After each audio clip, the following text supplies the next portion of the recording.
Hello student, hello everyone, welcome again in BP experiment. So আজকে ক্লাসের থ্রুতে আমরা একটা সিম্পল প্র্যাকটিক্যাল করব, যেটা নর্মালি হচ্ছে তোমরা শুনেছো হয়তো, যে কোনো কিছু দহনের জন্য মানে হচ্ছে যে কোনো কিছু জ্বলছে যখন, তার জন্য অবশ্যই তার অক্সিজেন দরকার।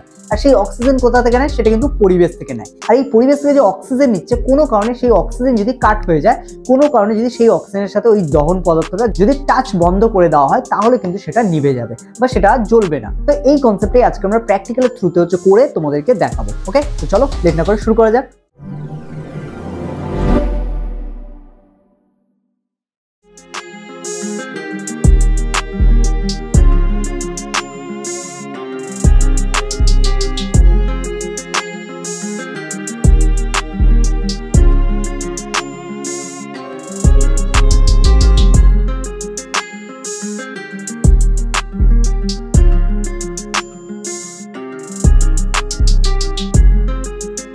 স্টুডেন্ট, আই হোপ বুঝতে পেরে গেছো তোমরা যে প্র্যাকটিক্যালি কিন্তু হচ্ছে কোনো কিছু দহনের জন্য অক্সিজেন ছাড়া সেটা পসিবল না, আর অক্সিজেনই হচ্ছে এটাকে পসিবল করে। তাই কোনো কারণে যদি এটাকে কাট করে দেওয়া হয়, তাহলে কিন্তু দহন সম্ভব নয়।